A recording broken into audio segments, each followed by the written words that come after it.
자, 다음은 이제 연구재료비인데요. 연구재료비는 뭐 크게 바뀐 게 없어요. 그러니까 제가 말씀드리는 거 몇 가지만 기억하시면 됩니다. 자, 갈매기 두 번째, 영리기관인데 계열사 등으로 법인이 분리되어 있으나 인적, 물적 구분이 명확하지 않은, 아까 계속 강조드렸어요. 인적, 물적 구분이 명확하지 않는 기업 간의 거래에서, 기관 간의 거래에서 제일 많이 나오는 세목이 연구재료비입니다. 그래서 연구재료비에다가 강조를 드리는 거고, 연구재료비에서 제일 중요한 게 인적, 물적 구분이 모호한 기업 간의 거래는 하시면 안 된다라는 내용이고요. 자, 그 다음에 연구재료비는 연구시설 장비비하고 틀려서 단계 또는 최종기간 종료일까지입니다. 2개월이라는 규정이 없다라는 걸 인식하시면 되고, 자, 그 다음에 연구시설 재료비도 수행기간 간 상호거래는 안 된다. 이렇게 생각하시면 되고요. 자, 그 다음에 환급 가능한 관세, 부가가치세 안 된다. 이렇게 생각하시면 돼요. 이것만 좀 이렇게 이해하시면 다. 마지막으로 이제 연구재료비 강조드리는 거는 많이들 하시는데, 연구재료를 과제비 소진 목적, 즉 재고보유 목적으로 구입한 재료비는 인정이 안 되고, 연구과제비로 구입한, 연구개발비로 구입한 연구재료비는 연구과제에 다 소진돼야 됩니다. 그 재료비만 인정이 된다. 따라서 재고보유 목적으로 구입한 재료비는 인정이 안 된다. 요 몇 가지만 기억하시면 됩니다. 예, 재료비에서는 그게 가장 많이 나오고요. 다른 것은 거의 없어요. 예, 그래서 그것만 말씀드립니다. 뭐 아주 심플해요. 우리 출연과제에서는 연구재료비에서 발생되면 상호거래, 예, 상호거래에서 거의 66%가 발생이 되고요. 재료비에서. 나머지는 다 전부 다 환급 가능한 부가가치세더라고요. 예, 따라서 그 상호거래는 엄격하게 관리가 되고 있으니까 이 부분에 대해서 주의하시되, 상호거래한다면 다 불인정이냐? 아닙니다. 예, 연구개발, 국가연구개발 사업, 연구개발 사항기준을 보면 상호거래임에도 불구하고 인정되는 사례들이 있어요. 예, 그 사례들에 해당되는 경우는 인정이 되지만 그렇지 않는 경우, 뭐 예를 들어서 이런 거 있어요. 뭐 중앙 창고를 통해서 구입한 경우, 뭐 이런 것들이 있습니다. 예, 재료도 그런 경우는 인정이 된다라는 내용이고요. 뭐 이따 설명을 좀 드릴 거예요. 자, 사례를 보면은 뭐 그런 거예요. 재고 보유에 불인정된 사례. 자, 그 다음에 이제 똑같아요. 그 밑 1번이나 2번이나 다 똑같죠. 해당 재료가 다 사용되지 않는 경우, 뭐 재고를 보유하는, 근데 하도 집행 사례가 여러 군데로 나와서 한 건데, 영리기업 CCC 주식회사는 협약기간 종료 시점에 대량의 재료를 구입하였고 해당 재료를 사업기간 종료일까지 모두 소진하지 않고 재고로 보유했다. 안 된다라는 내용이고요. 집행 사례 2는 DDD 수행기간은 외자 구매를 통해 재료를 집행하였으나 배송 지연 등으로 과제 단계 또는 최종 종료일까지 입고가 되지 않았다. 그러면 불인정 처분 된다라는 내용이니까 사례 2번 주의하십시오. 코로나 때문에 배송이 되게 지연되고 있어요. 따라서 미리미리 조치를 취하셔야 된다라는 내용입니다. 자, 사례 3번은 연구개발 사업을 수행하고 있는 이 기업이 구매 편의성 등의 사유로 공동연구개발기관이 M의료원으로 수행기간 간 상호거래 안 된다는 뜻이고요. 자, 사례 4번은 혁신법 사례입니다. 아까 제가 말씀드린, 강조드린 인적, 물적 구분이 곤란한 기업 간의 거래를 사례를 만들어 봤는데요.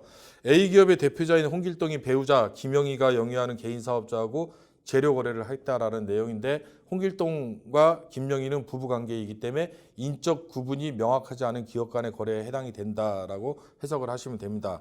여기서 좀 더 우리가 융통성을 발휘하면 홍길동의 자제인 홍갑동이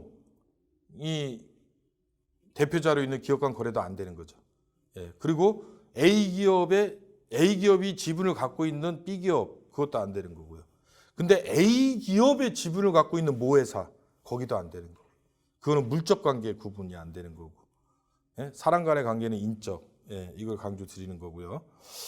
자, 연구수당입니다. 연구수당은요, 몇 가지만 강조드리겠습니다. 뭐 기본적인 내용은 다 아실 테고 읽어보면 되고, 기여도 평가서 없으면 안 된다라는 내용이고요. 그리고 우리 국가연구개발사업 연구개발비 사용규칙에서 분명하게 기준화시킨 게 뭐냐면 이겁니다. 자, 뭐 일단은 그 단독 집행 안 됩니다. 뭐 참여연구원이 여러 명 있는데 연구 책임자가 나 혼자만 대장이야, 그래서 혼자 다 갖고 가는 거 절대 안 되는데, 자, 참여연구원이 여러 명 있어서 연구수당을 여러분들한테 기여도 평가에 의해서 지급을 했으나 한 사람이 70%를 초과해서 연구수당을 수령받을 수가 없습니다. 즉 70%로 초과해서 연구수당을 지급한 부분은 불인정 대상이 된다라는 거예요. 명시를 분명하게 해냈어요. 아마도 뭐 중소벤처기업부 과제를 하신 수행기관에서는 이 규정은 익히 아실 겁니다. 중소벤처기업부는 참여연구원 숫자에 따라서 비율을 정해놨죠. 이거 그냥 여담으로 말씀드리면 참여연구원이 2명일 때, 3명일 때, 4명일 때, 5명 이상일 때 7, 6, 5, 4 뭐 이런 식으로 해서 참여연구원 숫자대로 그 한도를 정해놨는데 그게 좋았던 모양이에요. 그러다 보니까 국가연구개발사 혁신법 시행되면서 이 규정을 그냥 갖고 와버렸어요. 갖고 와가지고 연구개발 사용 기준에다가 1인당 연구수당을 한도를 캡을 씌워버렸어요. 그래서 70%를 초과할 수 없다라는 내용이고요. 자, 그 다음에 이제 빨간색으로 박스화된 내용이 좀 강조드려야 될 내용인데 이거는 뭐냐면 인건비는 비단 아닙니다. 직접비예요. 직접비. 직접비 안에 이제 인건비가 있겠죠. 간접비. 비목은 직접비와 간접비.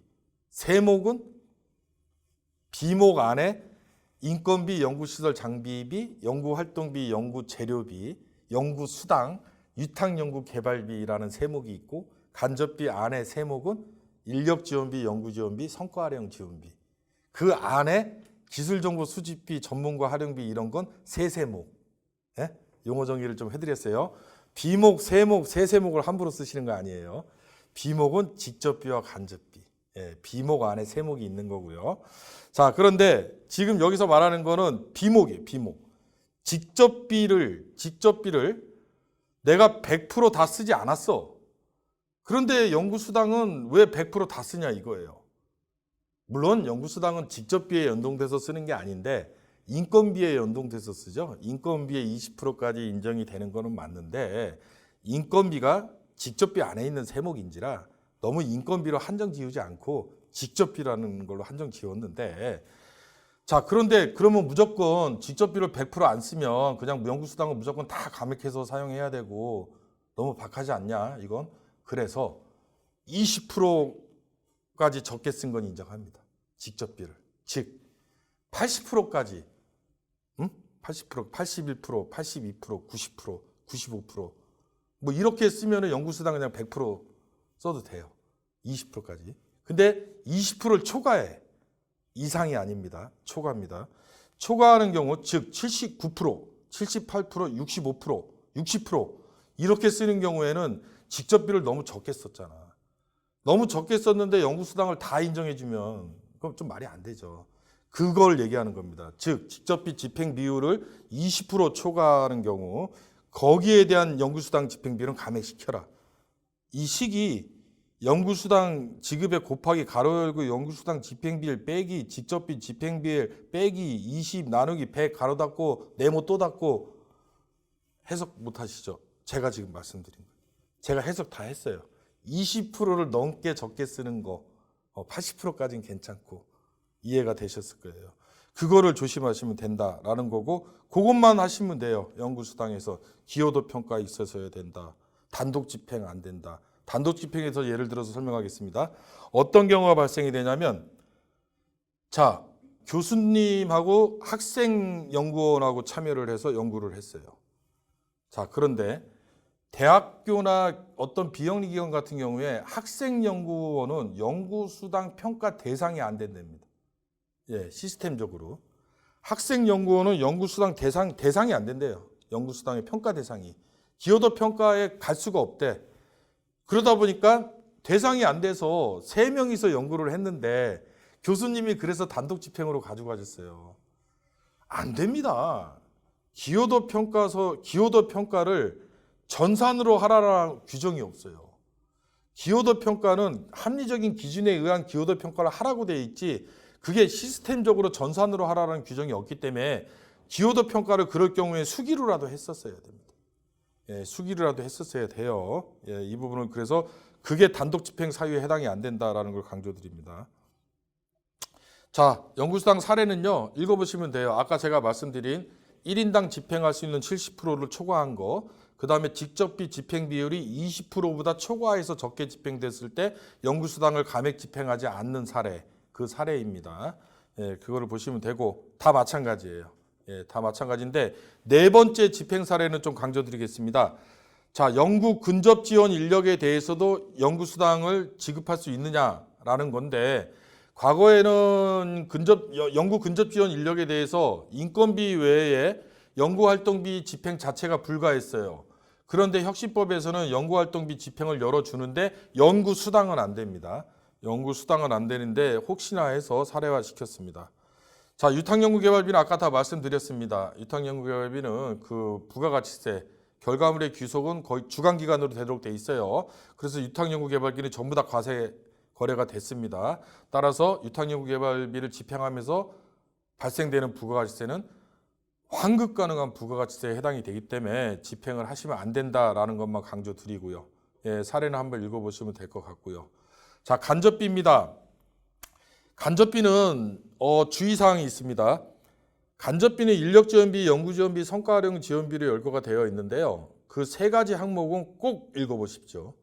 그 세 가지 항목을 꼭 읽어보라고 말씀드리는 이유는 뭐냐면 연구활동비로 집행해도 될 만한 성격들이 간접비에 열거가 다 돼 있어요. 웬만한 게. 따라서 간접비로 집행해야 될 금액을 지적비로 집행하게 되면 나중에 불인정 처분 대상이 됩니다. 비목 간의 전용은 승인받아야 돼요. 그리고 간접비 증액 부분은 인정 자체도 안 되고요. 야, 그런데 이거는 연구활동비로 써도 될 것 같은데? 라고 한 거 애매모호한 내용들을 간접비 딱 보면은 연구지원비나 성과활용지원비에 열거가 되어 있는 항목이 되게 많습니다. 따라서 간접비는 되게 중요한 부분입니다, 여러분. 간접비로 집행할 부분을 직접비로 집행한 사례가 되게 빈번히 나타나는데 그거는 간접비를 안 보셔서 그래. 간접비 하면 연구개발기관에서 생각하는 게 뭐냐면 고시비율만 지키면 되겠지. 예, 비영리 17%, 영리 10%, 나머지 고시기간은 고시비율, 뭐 대학교 같은 경우는 29%, 뭐 30% 이렇게 돼 있는데 그것만 지키면 되겠지 하고 아예 안 보기 때문에 불인정을 당합니다. 간접비 항목 꼭 읽어보시고요. 자, 그 다음에 밑에서 박스 친 겁니다. 간접비도 아까 연구수당하고 똑같은 규정이 생겼어요. 그게 뭐냐면 아까 연구수당은 직접비 집행 비율이 20% 초과해서 적게 집행하면 연구수당도 감액해라라고 나왔는데 간접비는 20%가 아니고 50%입니다. 예, 50%를 적게 집행한 경우예요. 이거는 초과가 아니고요. 적게, 맞죠? 적게 50%를 초과해서 적게 집행한 경우 그런 경우에도 간접비도 줄여야 됩니다. 근데 아까 연구수당은 20%인데 이거는 50%. 예, 50%다. 그렇게 내용은 똑같아요. 예, 내용은 똑같으니까 그렇게 이해하시면 된다라는 내용이고요. 자, 이 사례는 한번 읽어보시고요. 자, 이제 마지막으로 시간도 많이 지났고 해서 국가연구개발혁신법 주요 내용에 대해서 설명을 드리고 이제 마치려고 하는데요. 국가연구개발혁신법 주요 내용이라는 건 뭐냐면 정확한 명칭을 아까부터 제가 정확하게 사용하고 있는데 국가연구개발사업 연구개발비 사용기준 이게 풀네임입니다. 예, 국가연구개발사업 연구개발비 사용기준. 자, 어떻게 돼 있냐면 적용 범위입니다. 모든 국가연구개발 사업에 대해서 다른 법률에 우선하여 적용하나요? 맞습니다. 예, 다른 법률의 우선 적용으로 바뀌었고요. 기존의 과학기술기본법, 그 다음에 국가연구개발 사업의 관리 등에 관한 규정, 예, 공동관리 규정이라고 칭하는 국가연구개발 사업의 관리 등에 관한 규정, 대통령 시행령 역할을 했었어요. 다 폐지됐습니다. 예, 그리고 국가연구개발혁신법 및 하위 법령으로 바뀌었고요. 국가연구개발사업 연구개발비 사용기준으로 전부 다 바뀌었습니다. 그리고 과거에는 과학기술기본법과 타 부처의 법령, 산업기술혁신촉진법 뭐 이런 법령 어떤 게 우선 적용되는 거냐? 우선순위가 뭐였죠? 지금은 국가연구개발혁신법이 우선 적용한다라고 아예 명시가 되어 있습니다. 자, 경과조치. 그러면 기존 수행 중인 연구개발 과제에서도 이걸 적용하는 건가요? 우리는 출연과제 하면서 2020년도 중에 협약을 맺었는데요. 그러면 이거 적용 안 되는 거구나. 왜?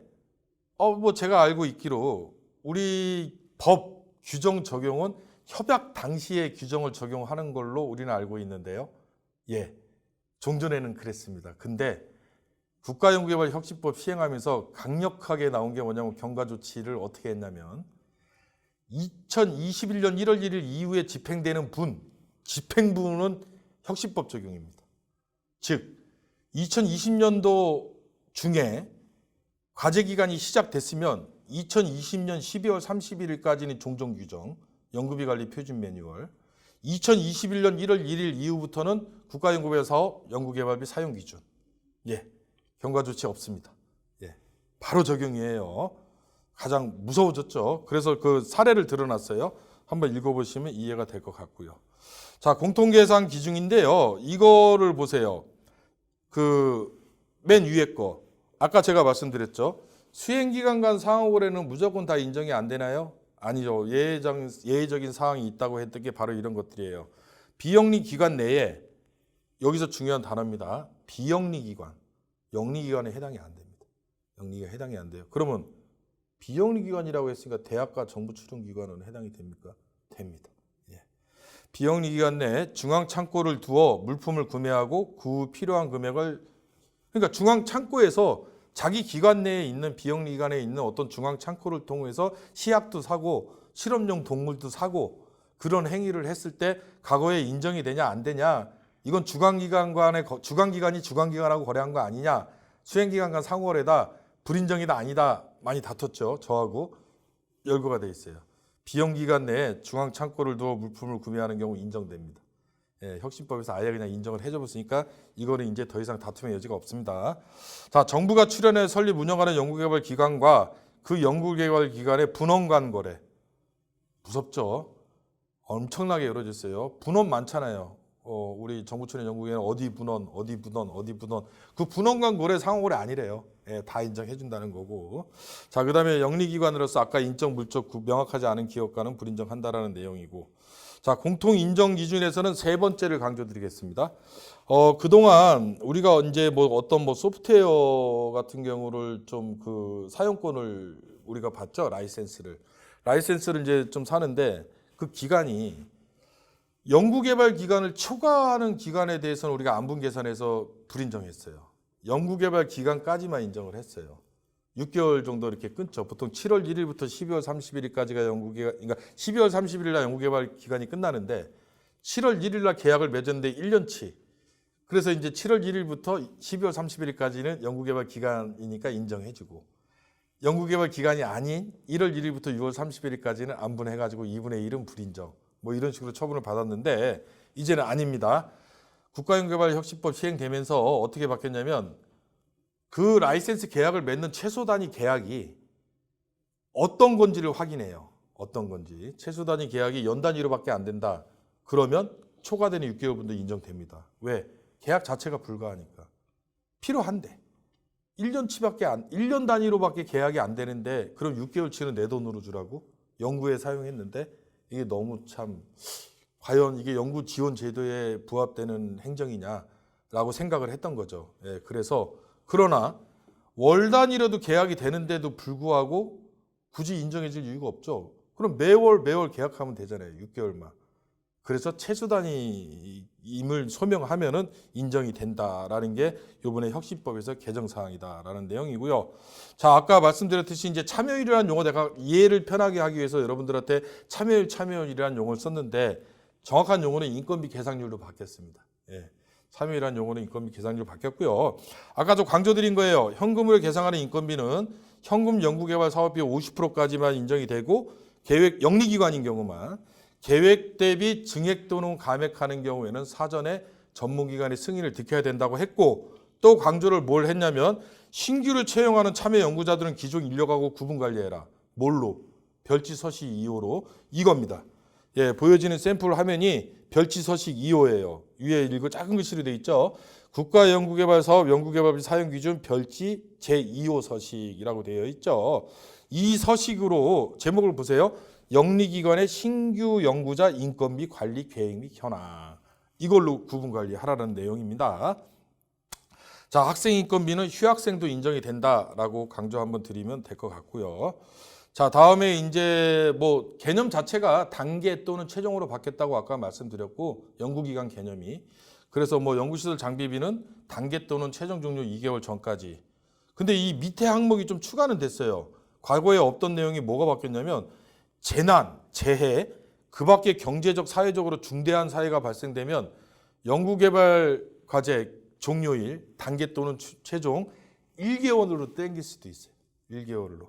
예, 이거를 이런 사유가 발생될 거를 예상하는 것 같아요. 예상을 해가지고 미리 만드는 것 같습니다. 그래서 아직 이게 적용이 돼서 재난재해 뭐 이렇게 적용돼서 1개월 이내를 제가 아직 보지는 못했으나 이런 기준이 이제 그 새로 만들어졌다라는 내용이고요. 자, 그다음에 연구재료비는 이제 특이사항이 단계 최종 종료까지 구입하면 이게 인도받으면 되는 건데 아까 말씀드린 비영리 기간 내 중앙 창고를 두어 물품을 구매하는 경우 인정이 된다라는 게 좀 특이한 항목이 될 수 있고요. 자, 그다음에 연구활동비에서 혁신법 개정된 사항 정리해 보면 아까 말씀드린 기술 도입비, 전문가 활용비, 연구개발 서비스 활용비 3개를 합쳐서 외부 전문기술 활용비라고 칭하는데 그거는 직접비의 40%까지만 인정이 되고 40%를 초과하는 경우에는 전문기관의 승인을 득해야 된다라는 걸로 바뀌었고요. 자, 소프트웨어 활용비. 소프트웨어 활용비는 자, 첫 번째 정부 출연 연구기관 대학 비영리 기관은 별지 사무 서식으로 관리하지 않아도 소프트웨어 활용비가 인정이 되고 영리기관은 별지 사무 서식으로 을 연구개발 계획서에 첨부를 해야지만 인정이 되는데 문제는 그 4개의 연구개발 기관들이더라도 사용 계약 자체를 단계 또는 최종 종료 2개월 전에 해야 됩니다. 소프트웨어 활용비를 사용 계약 자체를 계약 자체입니다. 계약 자체를 단계 또는 최종 종료 2개월 전에 해야 되는 걸로 연구개발비 사용 기준에서 명확하게 명시를 했고, 자, 아까 최소 단위를 소명하면 과제기간 2회분, 예, 그 해당되는 금액, 계약 금액 전부로 계산 가능하다. 이렇게 그걸 명확하게 규정된 워딩을 한번 읽어드려 볼게요. 이렇게 돼 있어요. 자, 보세요. 소프트웨어 가로 열고 데이터베이스와 네트워크를 포함한다. 가로 닫고 사용 계약 기간이 연구개발 과제의 연구개발 기간을 초과하더라도 소프트웨어 사용 계약 기간 최소 단위임을 소명하는 경우에는 소프트웨어 활용비를 해당 사용 계약 기간에 대한 계약 금액 전부로 계상해도 인정을 한다라는 내용이에요. 강조사항이고요. 자, 그 다음에 아까 말씀드렸죠. 연구 근접 지원 인력에게 연구수당 집행은 불가하다. 연구수당 집행을 하면 불인정 처분된다라고 했는데 이게 어떻게 바뀌었냐면 과거 규정의 종전 규정 연구비 관리 표준 매뉴얼에는 연구 근접 지원 인력에게는 인건비만 가능했습니다. 인건비만 가능했고 수당, 뭐 여비 전부 다 인정이 안 됐어요.